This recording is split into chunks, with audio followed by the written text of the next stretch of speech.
ओम नमः शिवाय। श्रावण माह महात्म्य 10वां अध्याय। आज के वीडियो में आप श्रवण करेंगे शनिवार को किए जाने वाले कृत्यों का वर्णन। ईश्वर बोले, हे सनत कुमार, अब मैं आपसे शनिवार व्रत की विधि का वर्णन करूंगा, जिसका अनुष्ठान करने से मंदत्व नहीं होता। श्रावण मास में शनिवार के दिन नृसिंह, शनि तथा अंजनी पुत्र हनुमान, इन तीनों देवताओं का पूजन करना चाहिए। दीवार पर अथवा स्तंभ पर नृसिंह की सुंदर प्रतिमा बनाकर हल्दी युक्त चंदन से और नीले, लाल तथा पीले सुंदर पुष्पों से लक्ष्मी सहित जगतपति नृसिंह का भली भांति पूजन करके उन्हें खिचड़ी का नैवेद्य तथा कुंजर नामक शाक का भोग अर्पण करना चाहिए। उसी को स्वयं भी खाना चाहिए और ब्राह्मणों को भी खिलाना चाहिए। तिल का तेल तथा घृत स्नान भगवान नृसिंह को प्रिय है।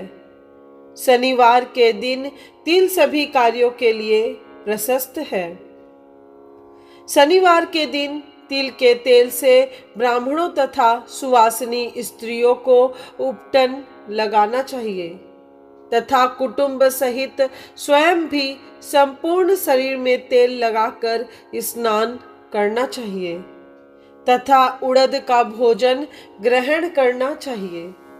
इससे भगवान नृसिंह प्रसन्न होते हैं। इस प्रकार श्रावण मास में चारों शनिवारों में इस व्रत को करना चाहिए।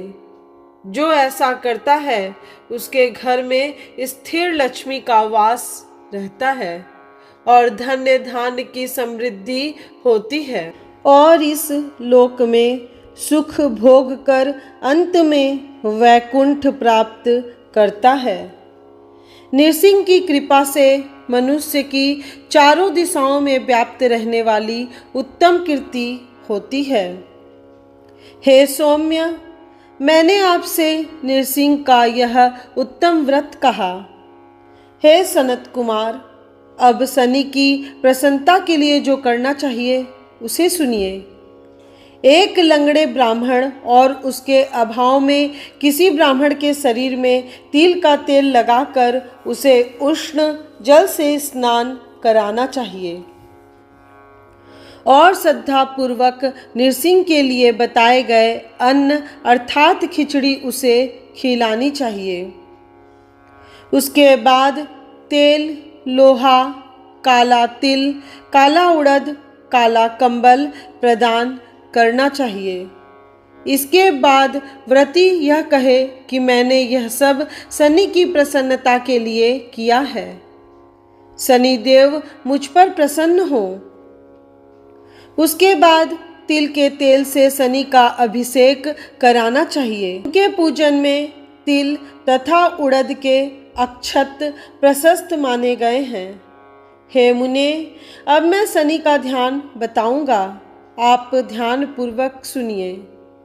शनिश्चर कृष्ण वर्ण वाले हैं, मंद गति वाले हैं, काश्यप गोत्र वाले हैं, सौराष्ट्र देश में पैदा हुए हैं, सूर्य पुत्र हैं, वर देने वाले हैं, दंड के समान आकार वाले मंडल में स्थित हैं, इंद्र नील मणितुल्य कांति वाले हैं, हाथों में धनुष, बाण, त्रिशूल धारण किए हुए हैं, गिद्ध पर आरूढ़ हैं, यम इनके अधिदेवता हैं, ब्रह्मा इनके प्रत्यधि देवता हैं।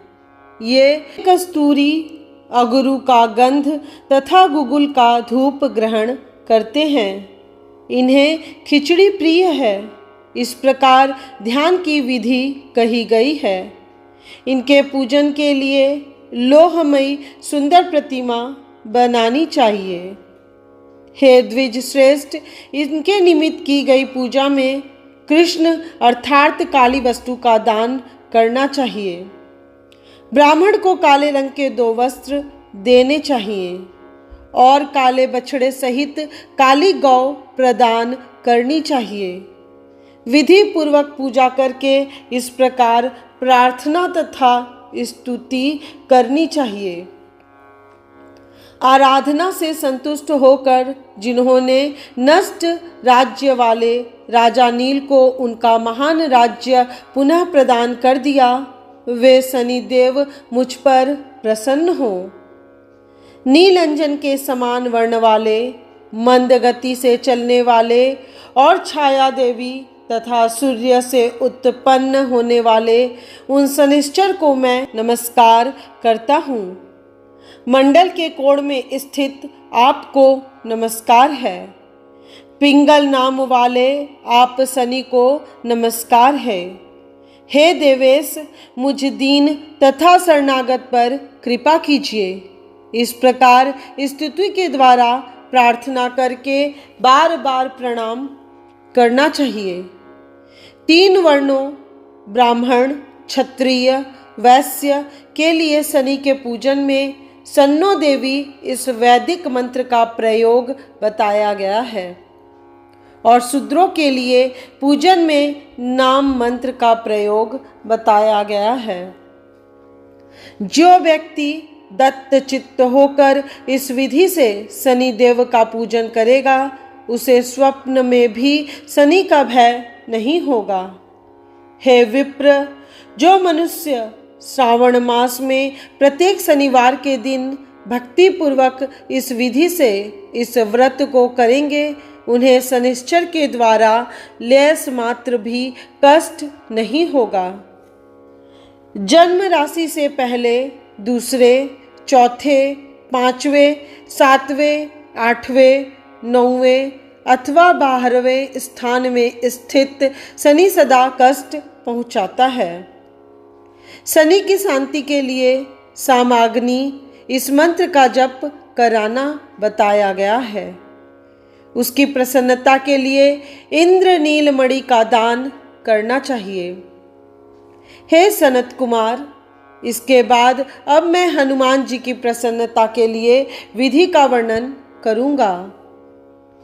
हनुमान जी की प्रसन्नता के लिए श्रावण मास में शनिवार को रुद्र मंत्र के द्वारा तेल से उनका अभिषेक करना चाहिए। तेल में मिश्रित सिंदूर का लेप उन्हें समर्पित करना चाहिए। जपा कुसुम की मालाओं से, आक धतूर की मालाओं से, मंदार पुष्प की मालाओं से, बटक बड़ का पेड़ के नैवेद्य से तथा अन्य उपचारों से भी यथाविधि अपने सामर्थ्य अनुसार श्रद्धा भक्ति से युक्त होकर अंजनी पुत्र हनुमान जी की पूजा करनी चाहिए। इसके बाद बुद्धिमान को चाहिए कि हनुमान जी की प्रसन्नता के लिए उनके 12 नामों का जप करे।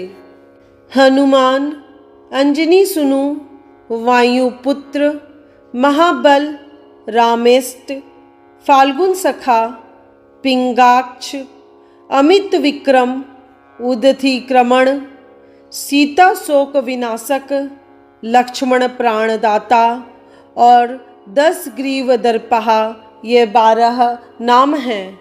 जो मनुष्य प्रातः काल उठकर इन 12 नामों को पढ़ता है, उसका अमंगल नहीं होता और उसे सभी संपदा सुलभ प्राप्त हो जाती है। इस प्रकार श्रावण मास में शनिवार के दिन वायुपुत्र हनुमान जी की आराधना करके मनुष्य वज्र तुल्य शरीर वाला, निरोग तथा बलवान हो जाता है। अंजनी पुत्र की कृपा से वह कार्य करने में वेगवान तथा बुद्धि वैभव से युक्त हो जाता है और उसके बाद शत्रु नष्ट हो जाते हैं। मित्रों की वृद्धि होती है, वह वीर्यशाली तथा कीर्तिमान हो जाता है। यदि साधक हनुमान जी के मंदिर हनुमत कवच का पाठ करे तो वह अड़िमा आदि 8 सिद्धियों का स्वामित्व प्राप्त कर लेता है और यक्ष, राक्षस, तथा वैताल उसे देखते ही कंपित तथा भयभीत होकर वेग पूर्वक दसों दिशाओं में भाग जाते हैं। हे सत्तम, शनिवार के दिन पीपल के वृक्ष का आलिंगन तथा पूजन करना चाहिए। शनिवार को छोड़कर अन्य किसी दिन पीपल के वृक्ष का स्पर्श नहीं करना चाहिए। शनिवार के दिन उसका आलिंगन सभी संपदाओं को प्राप्त कराने वाला होता है। प्रत्येक मास में 7 वारों में पीपल का पूजन फलदायक है, किंतु श्रावण में यह पूजन अधिक फलप्रद है। इस प्रकार श्री स्कंद पुराण के अंतर्गत ईश्वर सनत कुमार संवाद में श्रावण मास महात्म्य में शनिश्चर नृसिंह हनुमत पूजन आदि शनिश्चर कृत्य कथन नामक 10वां अध्याय पूर्ण हुआ। इस चैनल के अगले वीडियो में श्रावण माह महात्म्य का 11वां अध्याय जरूर सुनिए, जिसमें रोटक तथा उदुम्बर व्रत का वर्णन किया गया है। यदि आज का वीडियो आपको पसंद आया हो तो वीडियो को लाइक करें और अपने सभी रिश्तेदारों और भाई बंधुओं में शेयर करें। साथ ही चैनल को सब्सक्राइब करके बेल आइकन को प्रेस करना मत भूलिएगा, जिससे इस चैनल पर अपलोड होने वाले सभी वीडियोस की नोटिफिकेशन आपको सबसे पहले मिल सके।